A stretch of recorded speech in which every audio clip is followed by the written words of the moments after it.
esplenectomía, que vendría a ser por eso el tratamiento quirúrgico, en enfermedades crónicas que determinen la posibilidad de hacer reconstrucción, y vamos a concluir viendo lo que vendría a ser el trauma.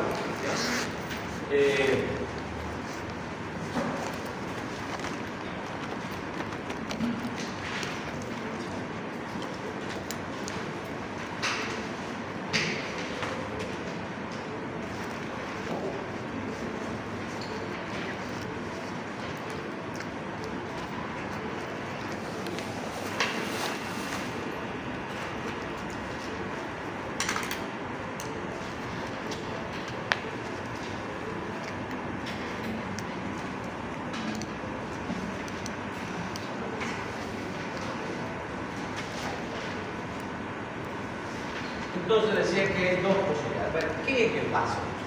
El vaso es un órgano macizo y ubicado en el hipocondrio izquierdo. No es muy grande, pesa más o menos 170 gramos. Sus dimensiones tampoco no son grandes, debería ser menos de una cuarta parte de lo que es el hígado. Pero cuando uno habla de trauma es importante reconocer su drenaje, o sea, su arteria, que es la arteria esplénica, y su drenaje, que es por la vena esplénica, que va a drenar a la porta. Si nosotros recordamos la anatomía, ¿no?, la importancia de saber el drenaje a la porta es que en caso de hipertensión portal, el vaso se va a agrandar, ¿no? ¿Se acuerdan cuando hablábamos de las varices, ¿no?, de varices esofágicas? Decíamos que es por hipertensión portal. Entonces, en hipertensión portal también hay una esplenomegalia. ¿Qué funciones cumple el vaso? Se ha hablado de unas funciones hematopoyéticas, o sea, de función de formación del glóbulo rojo en niños, pero se habla también de que vendría a ser un cementerio o un filtrador de los glóbulos rojos viejos, o sea, en la etapa inicial. Vendría a ser algo que permita formar, y en la etapa mayor ser un cementerio. Pero una de las cosas importantes que se le da ahora mucha realce es la parte inmunológica, o sea, tiene que ver con la inmunidad. ¿Ya? Entonces el vaso es un órgano que en realidad es prescindible, pero si prescindís del vaso, vas a tener que de por vida aplicarle vacuna a ese paciente para evitar enfermedades, especialmente neumocócicas. Entonces este es el vaso. Están viendo el drenaje por la vena, ¿no?, esplénica, que va a ir a la porta. Entonces, una obstrucción en la porta, lo que debería hacer es un agrandamiento. No es de fácil acceso en condiciones normales. Es una cirugía abierta, estresante por la dificultad. Por la parte de estar en el hipocondrio izquierdo está casi en la parte posterior, medio pegado al resto peritoneo. El resto peritoneo casi hace el cuerpo con el riñón, ¿no?, pero que lo separa el peritoneo. Entonces es difícil a veces operar. Yo de la cirugía más estresante que hemos tenido de repente, especialmente en trauma, ha sido por ruptura de vaso. Porque aparte que el paciente se está muriendo, todavía no sabe cómo acceder y cómo hacer la liga. Esto es para mostrar igual a ustedes respecto, yo decía que esto son prescindibles, pero si yo saco la vesícula, yo no necesito dar nada más. No necesito dar nada más. Si saco la apéndice también. Pero en cambio, si sacamos el vaso, como decía, si hacemos una esplenectomía, el problema está que nosotros vamos a acabar dando algún tipo de medicación. Entonces, lo que decía al principio es el vaso entre sus funciones, es una función homeoclásica o hematogenética, fundamentalmente los glóbulos rojos. ¿Y cómo podríamos ver eso? O sea, ¿cómo puedo saber yo, corroborar esa función? Que en los pacientes esplenectomizados empiezan a haber formas viejas, deformadas, igual el término, en la sangre, porque ya no hay donde sean llenados. Entonces, porque atraviesan el vaso y ahí son fagocitados. Por ello, este paciente esplenectomizado, como decía, aparecen corpúsculos de Howell-Holly, por ejemplo, que son forma vieja de glóbulos rojos, y eso es lo que nos hace dar cuenta de que ahí es donde se puede producir. En un órgano hematopoyético en la etapa inicial, claro, si ya estamos mayores, ustedes ya no les funciona en esa forma, pero ¿se han dado cuenta de un dato? A veces los que no somos tan deportistas, a veces creemos que podemos ganar una maratón de repente sin haber entrenado, y nos decimos, por ejemplo, no, yo ahora voy a correr 5 kilómetros. Nunca corríamos 5 kilómetros. Pero ya cuando vamos en el tercero sentimos como un flato, ¿no? O sea, como un dolor en el hipocondrio izquierdo. Y los tíos decían, tenemos que preguntarnos por qué. Alguna gente que no sabe, que vos corres con la boca abierta y tragas aire y por eso. No, lo que pasa es que el vaso está porque que si el paciente cualquiera hace sobreesfuerzo, ¿qué es lo que necesita? Oxígeno, muy bien. Entonces, ¿cómo responde el organismo? Taquicardia, ¿no? Porque piensa que latiendo más rápido va a oxigenar más y al final late nomás ya no bota nada, digamos, ¿no? Igual la respiración. Y el vaso responde casi lo mismo, queriendo otra vez como ser un órgano hematopoyético, pero ya no funciona. Y por eso es que a veces sentimos, no es que se haga más grande ni nada, aparentemente, o sea, uno siente ese dolor en el vacío, pero le vuelvo a repetir, no lo siente un deportista normal. ¿Por qué? Porque el deportista normal sabe su fuerza, lo que sentimos lo que a veces no hacemos esfuerzo y queremos dar por de campeón en una o dos entrenamientos, ¿no? Entonces, eso es lo que pasa. Pero, hablando de, si yo tuviera que hablar de la función de hematopoyética, lo otro que seguramente lo deberíamos analizar en medicina interna. ¿Por qué? Porque sería parte de hematología. Nosotros hablamos de la parte quirúrgica. De aquí entra lo importante. Nosotros tenemos que saber por qué voy a sacar un vaso. Porque el vaso, además de esas dos funciones que ya hemos dicho, tiene que ver con el sistema inmune.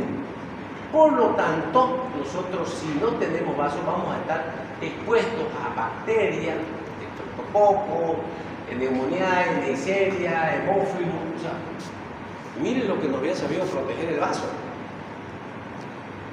Por eso, cuando les muestre algunas imágenes de trauma, ante la mínima sospecha o evidencia de que el vaso estaba medio sangrante, hasta por hacer show uno sacaba el vaso, que no te estaba dando cuenta de que estabas condenando probablemente a la muerte por cualquier tipo de estas enfermedades a los pacientes. Por eso ahora quirúrgica intenta hacer de tratamiento lo más conservador posible en trauma. Se opera, vamos a mostrarles que se opera en casos donde ya el paciente está choqueado, pero no hay vuelta que darle, ¿no? Entonces es importante fundamentalmente eso.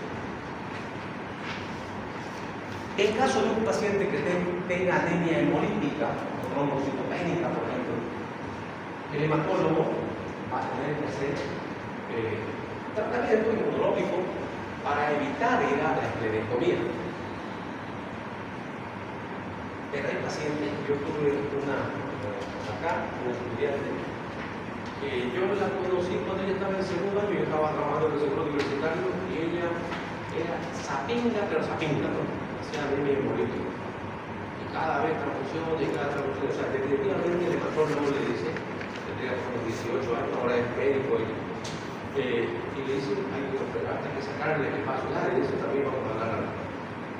Hay que sacarle el vaso. Viene y me dice, programada, y les digo, ya habían hecho todos los estudios, no querían saber, cuidado. Ella mataba en forma, el vaso mataba glóbulos rojos. Entonces ya dijeron que le hicimos la esclerectomía. Pero ese caso fue interesante esa ceremonia. Ahora ya es médico, ya tiene hijos, todo. ¿Por qué fue interesante? Primero porque hay vasos supranumerarios. Lo que hemos hablado es el vaso normal. Hay un 15 o 20% de personas que tienen vasos supranumerarios. Son pequeños vasos, o sea, chiquititos, no tienen la anatomía del igualito, pero están como centrados en el igualito. En un paciente, si fuera traumatizado y le sacas el vaso, realmente esos vasos te sirven. Esos pedacitos que pueden servir a esa función, ¿no? Pero a esta amiga, a esta colega, ¿le servía o no le servía? No le servía porque el vaso es que le mataba glóbulos, o sea, que bien, y le retiramos los otros y ella hasta ahora. O sea, ¿qué quiero decir? Hay dos eventualidades para hacer esclerectomía. Claro, los tumores también, ¿no? Pero los más comunes que podrían ser trastornos hematopoyéticos, anemia, o trombocitopenia, y la otra que viene a ser trauma, porque son las dos situaciones en las que nos van a dar. En condiciones normales el vaso no es palpable, en condiciones normales. Apenas un 2% de todos los vasos van a poder palpar, porque ya les decía, por su ubicación, por su tamaño. Entonces, por más que uno diga, fíjense en los libros de semiología, hay maniobras que te dicen, si pones la mano aquí, prácticamente no es palpable. Se puede palpar en la esplenomegalia. El vaso está grande, si el vaso tiene un tumor, en esos casos es que puedes palpar. Por lo tanto, no hay posibilidad normalmente de palpar ni de hacer la otra maniobra de percusión, porque es muy poco alentador el examen. ¿Cuál es el mejor método para ver el vaso? La ecografía, obviamente. Recuerden lo que ya hemos hablado, ¿no? La ecografía es una ecografía abdominal bien hecha, tiene que verse hígado, tiene que verse vesícula, tiene que verse colédoco, tiene que verse páncreas, tiene que verse vaso y los riñones. Esa es una ecografía abdominal bien hecha. Si no te dice esas cosas, la ecografía no está completa, no es una ecografía completa.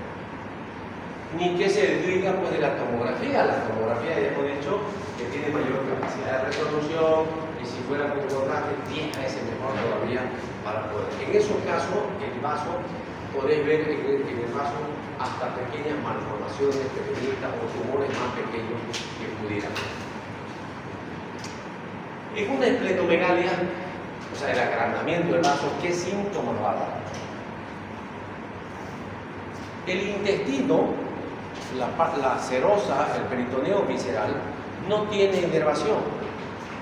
O sea, los intestinos en general no deberían doler. ¿Pero por qué duelen?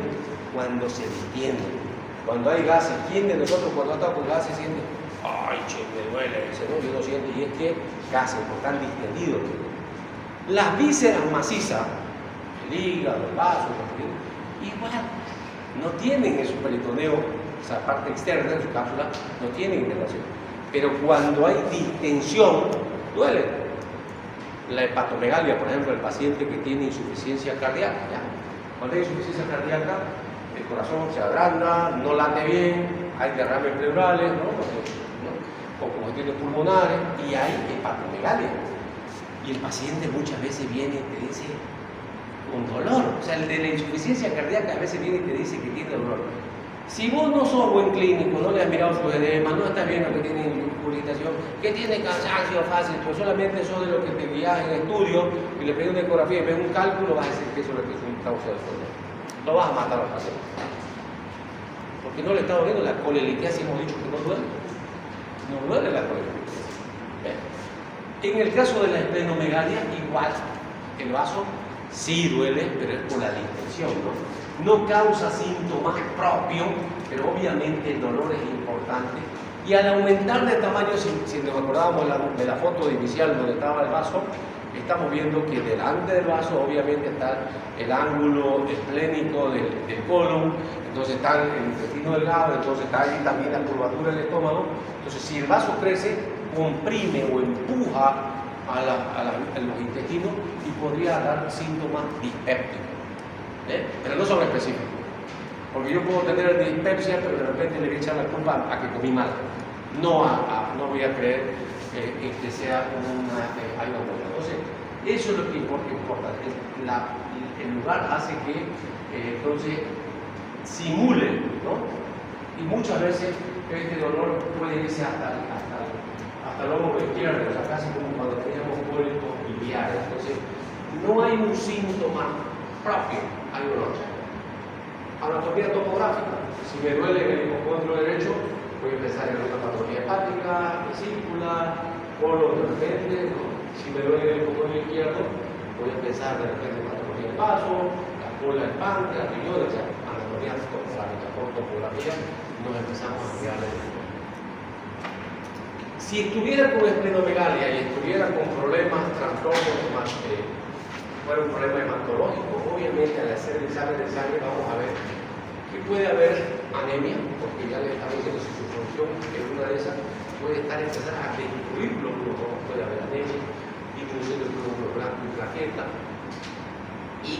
obviamente ahí tenemos que hacer otro estudio.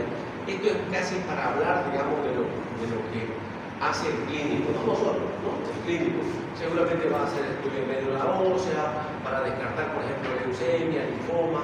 Entonces, lo que hace en primera instancia es verificar cuál es la causa de la anemia. Inmediatamente te dicen que lo saqué del vaso, no. Hay muchos pacientes, 80% de los pacientes de repente con tratamiento con corticoides, con inmunosupresores, probablemente no necesiten la esplenectomía. La esplenectomía, ya estamos diciendo, viene a ser una última chance que tiene de vida el paciente. Por lo tanto, cuando es posible, el médico debe extremar recursos para no sacar el vaso. Ese debe ser. Cuando éramos residentes, o sea, el aprendizaje por competencia, uno debería decir, para ser considerado, porque aquí en otros países, por ejemplo, ¿no? Para que te den el título de cirujano, tenés que haber operado 200 vesículas, 5 coledotomías, 200 apéndices, eso se llama competencia. Te van a decir haber hecho unas 5 esplenectomías. Entonces uno busca, ¿no? Y nosotros tenemos pocas. Entonces ni bien escuchábamos un trauma de vaso, queríamos entrar, ¿no? Y al principio, de repente, por esa falta de conocimiento, queríamos sacar el vaso. Como quien dice, haciendo mano al cirujano. Mal, ¿no? Porque estamos viendo que el vaso no debe ser sacado de corriente, debe ser lo último que debe suceder. Porque nos estábamos olvidando de su función más importante, que es inmunológica. Entonces, cuando es posible, debe tratarse de ese tamaño. La extirpación del vaso debe ser, cuando es necesaria, debe ser la última instancia, porque si no vamos a condenar a los pacientes a la susceptibilidad de infecciones graves, ¿no? Por lo tanto, eso se hace obviamente en pacientes programados. En trauma, hay grados de trauma, vamos a ver imagen. En trauma grado 1, la pena de laceración, tratamiento expectante. En trauma 2, de repente podemos utilizar hemostático. Pero en el grado 3 o 4, donde ya hay hipotensión, taquicardia, donde vas a tener que sacar el vaso de modo y ya después darle finalmente lo que se necesita. Aquí vemos algunos tipos de trauma. Por ejemplo, el Comité Americano del Trauma determinó que hay grados. Por ejemplo, el grado 1 apenas es una laceración o un hematoma que venga a tener menos del 10% de trauma. ¿Y en qué casos de trauma se observan? Todos los traumas abdominales hay la posibilidad. Los órganos macizos más sensibles al trauma son el hígado y el vaso. Entonces, esto antes a veces nos dábamos la evidencia y ya queríamos sacarlo. ¿Quién de la clase yo les tocó dar el shock de abdomen agudo hemorrágico? ¿Cuál es aparte, o sea, tenemos un abdomen agudo? ¿Qué es lo que determina la necesidad de operar a un paciente que tenga un abdomen agudo hemorrágico? ¿La presencia de sangre o qué? ¿Vamos? Directamente, si yo veo un poco de sangre, ¿debo operar al paciente o no? No, ¿no ves? Entonces, ¿qué debe decirme que deba o no operar cuando hay evidencia de sangre? ¿Perdón? Inestabilidad hemodinámica. Muy bien. Ahí está. Entonces, si yo antes veía a este paciente y su presión seguía así, digamos, era antes 110/80, su presión está en 110/70, su frecuencia está en 68. Aquí en la otra no voy a operar, digamos. Hasta que el organismo puede hacer su parte. Eso es lo que te está diciendo. No es una laceración o un pequeño hematoma que te determine que vas a operar. En el grado 2, ya el hematoma es un poco más grande, la laceración puede ser un poco más profunda, pero bueno, a lo mismo. ¿Qué le determina alteraciones hemodinámicas? ¿Sí o no? Esa ya es una pregunta que siempre yo hago, digo, ¿no? ¿Cuáles son los parámetros clínicos para evaluar el estado de choque? ¿Cuáles son? ¿Cuáles son? ¿Cuáles? presión arterial, frecuencia cardíaca, frecuencia respiratoria, estado de conciencia y diuresis. Listo, no se puede olvidar nunca de eso, ¿no? En el grado, hasta acá, hasta el grado 2, todavía es tratamiento conservador. A partir de este grado, normalmente ya viene la disyuntiva de si lo opero o no lo opero. La mayoría de las veces se lo opera, pero se intenta utilizar hemostático o electrocoagulación, ¿no? O poner algún tipo de hemostático en este tipo de lesiones. Porque ya hay alteración hemodinámica, sí señor, pero de repente si le pones un poco también de sangre, lavo la sangre que había y coagulo y deja de sangrar, de repente tiene suerte el paciente. Y es más, ahí se hace lo que se llama la laparotomía contenida o el llamado second loop. Lo pasas a terapia intensiva, una vez que vos has coagulado, rezando y haciendo lo mejor que puedas hacer y estar expectante, que el terapeuta te lo controle y te diga, se está choqueando nuevamente. Entonces ya vas a tener que entrar directamente a sacar el paciente. Pero si se controla, ¿para qué se lo vas a sacar? Otra vez decimos la parte más importante. Pero en este grado, el grado 4, ya involucra varios segmentos, hay una devascularización, ya no hay duda de que este paciente ya llega choqueado. Y ya no puedes arriesgar. Aquí definitivamente vas a tener que ir a ligar la arteria y la vena esplénica y hacer una esplenectomía. Si no, se te va a morir tu paciente. En el grado 5, peor. Aquí voy a mostrarles una imagen de un paciente que operamos que estaba entre grados 4 y 5. Paciente joven que llegó con un accidente de tránsito y llegó choqueado. Entonces tenés que entrar de emergencia. Igual, años antes, el gol estándar era cirugía abierta convencional. Ahora sí se puede hacer hasta trauma por cirugía laparoscópica. Claro, vas a tener que tener, o sea, yo no les puedo decir a ustedes que solamente se hace cirugía abierta, no, pero de repente van a un hospital bueno y van a decir, mucha regla, no, sí se puede hacer, pero tienes que estar preparado para también saber operar si no estás en Bolivia, o estás en un lugar donde no haya esa posibilidad. ¿En qué caso se plantea, por ejemplo, eso era trauma, ¿no? Pero en la parte clínica, ¿en qué caso se hace esplenectomía? Anemia hemolítica congénita adquirida, trombocitopenia, trauma de vaso, linfoma, leucemia, enfermedad de Hodgkin, hipertensión portal e hipertensión, hipercitosis hereditaria. Estos son patologías. No tenés chance, sí o sí tenés que hacer el esplenectomía. Aquí sí o sí tenés que curártela por el esplenectomía.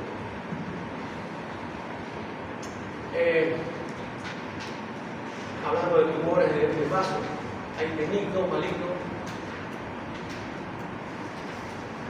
Quiero mostrarles, no sé si lo tengo acá, las imágenes de trauma.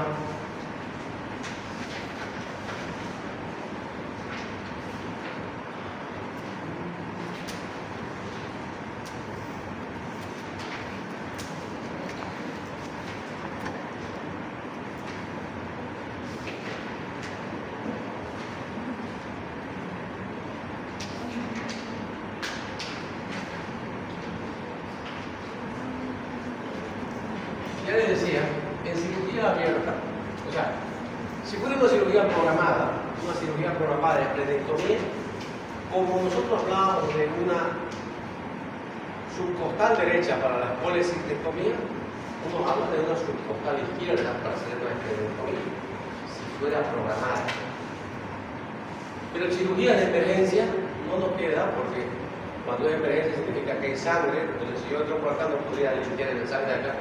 Entonces uno hace mediana grande. Pero aquí estamos demostrando que la cirugía laparoscópica es una tremenda opción. Miren la imagen que te muestra una cirugía laparoscópica. Esta es una imagen laparoscópica. Era un paciente que entramos a operar con trauma, laceración grado 1 a 2, con un hematoma pequeño. Lo único que se hizo fue lavado, electrocoagulación y se acabó la cirugía. No fue necesario hacer esplenectomía. No fue necesario hacer esplenectomía. Salud. Entonces, rara vez la técnica quirúrgica representa un problema, o sea, no debe ser una determinación, o sea, La técnica podría ser, le decía, convencional o laparoscópica. Ese no es el problema. El problema es decidir si lo sacas o no lo sacas del vaso. Ahí está la disyuntiva. La cirugía es ciencia y arte. Ciencia porque hay que tener conocimiento y arte porque saber identificar. ¿No? Solamente se dedica, sos un buen cirujano, entre comillas, sabes mucho de arte y no tenés ciencia, probablemente te lo vas a botar todos los pasos. Eso no es lo mío. Tienes que saber por qué es ciencia, por qué es lo que no vas a sacar todos los pasos. ¿No? Quiero mostrarle la. Bueno, decía yo, la morbimortalidad de pacientes es plenipotenzada. Es alta porque las secuelas tardías de hacer una esplenectomía va a hacer que estos pacientes mueran o tengan patologías posteriores. O sea, existe una cirugía de sacar del vaso, pero si no sabes el vaso, la función del vaso, estos pacientes pueden morir después por sepsis, por neumococo, meningococo, ya dijimos hemófilo, muchas otras de estos tipos que te pueden ser. Por lo tanto, para evitar esto, vos tenés que, especialmente en niños o personas mayores, tenés que hacer tratamientos continuos, preventivos de penicilina, pero lo más importante, tenés que hacer un esquema de vacunación. Así como hay los esquemas normales para la poliomielitis, la triple, para todo ese tipo de cosas, también aquí tenemos que hacer vacunación, vean ustedes, contra neumococo, meningococo, para el tetravalente, antihepatitis B y contra la gripe. No hemos vacunado contra la gripe, nos vacunamos ahora anualmente, pero este paciente sí o sí, él no tiene chance de decir no, porque un resfrío para ellos puede ser una neumonía. Una neumonía puede ser sepsis. Por lo tanto, en estos pacientes sí o sí hay que hacer el esquema de vacunación. Eso es obvio. Esto es lo que pasa en la esplenectomía, ¿no? Aumenta el riesgo de infecciones, disminuye la inmunoglobulinas, disminuye la sintesis de anticuerpos, disminuye los linfocitos. Entonces, está claro. Por ese motivo es que nosotros tenemos que extremar recursos a no operar. ¿Estamos hablando de cirugía? Sí, ya he dicho la técnica. Ustedes tienen que aprender como médico general en qué caso recomendar hacer una esplenectomía. Nada, no necesitamos la técnica. Aquí vamos a ver, aquí quiero estar haciendo las imágenes, esto es lo que vas a ver ustedes. Esto es un dibujo de nada, pero está obviamente todavía con la piel, entonces puede ser mediana, puede ser subcostal, pero lo que busca uno en la esplenectomía. Tiene ligamentos de fijación a la parte del hígado y la parte del diafragma y tiene ligamentos de fijación. Son laxos, pero también a las paredes laterales. No está tan suelto como uno ve, porque si no se caería, ¿no? Este fue el paciente que nos tocó, ¿no? Era un señor joven, un trauma abdominal, choque con un golpe al abdomen. El paciente llegó con aliento etílico, unas veces se confunde y vos le echar la culpa de su. Miren, vean ustedes cómo es la definición de choque. Hipopertensión visual. Nunca le eché la culpa del estado de conciencia al paciente solamente al alcohol. Olvídate de la culpa. Todo paciente que llegue confuso, que llegue con alteración del estado de conciencia, asumir que está choqueado. No le eché la culpa al alcohol. Porque a veces el aliento al alcohol está borracho, por eso está incoherente, ¿no? Lo dejamos un rato ahí, 3-4 horas después lo ves. ¿Qué tenía que hacer? Parámetros de movimiento. Este joven llegó, y este ya es el resultado de la esplenectomía, grado 4 o 5 de lo que le mostrábamos, prácticamente seccionado, era un vaso estallado, un estallido, choqueado, la parte anterior del ilio era esta, la parte posterior casi ya habían como colgado estaba. Pero esto ya fue afuera, porque aquí está la compresa, ¿no? O sea, ya fue cuando ya nos habíamos desestresado, cuando me da ya ganas de sacar fotos, ¿no? Porque ya cambiaste todo lo que cambiaste de miedo, ¿no? ya el paciente estable. Esto, a ver, ¿cuánto es el volumen sanguíneo que tenemos cualquier ser humano? ¿Cuánto es la bulimia normal? 5 litros. ¿Perdón? 5 litros. Sí, más o menos 5 litros. El 7% del peso corporal de una persona promedio que debería pesar 70 kilos. 7% es 49, 4.900. Cuando uno pierde cerca del 40% de tu bulimia, prácticamente te estás choqueado. Y en este paciente tenía, obviamente ya estaba como una consuelo, más de 3 litros de sangre de la aspirada de entrada. Entonces, bueno, estamos ya para empezar con 2 paquetes de sangre. El paciente llegó hipotenso, taquicárdico, polivanúrico. Entonces, esto fue la evidencia. Esto fue el vaso estallado. Entonces, ¿podías hacer alguna otra cosa? No, aquí ya no tenemos otra chance. Ni siquiera al día 0%, no hicimos tomografía. ¿Qué le hicimos al paciente? Solamente una ecografía, verificamos la gran cantidad de sangre que había, mal estado dinámico, ¡pum! A quirófano para identificar qué es lo que había pasado. Cuando sacamos toda la sangre, que era el vaso que había. Obviamente, el tratamiento posterior, continuo del paciente, porque lo hemos seguido al paciente, era joven cuando lo operamos y ahorita llegamos a una mayor, pero ha sido porque está vacunado. Si no hubiese hecho el esquema de vacunación, de nada hubiese servido hacer ese tipo de cosas. Entonces, son las dos eventualidades. O tener trauma, o en cirugía en paciente que tenga alguna patología crónica hematológica. ¿Pregunta? Ya de hecho, cuando yo veo poca gente, me alegro. Me alegro por lo que viene, porque me pone más bueno. Mentira,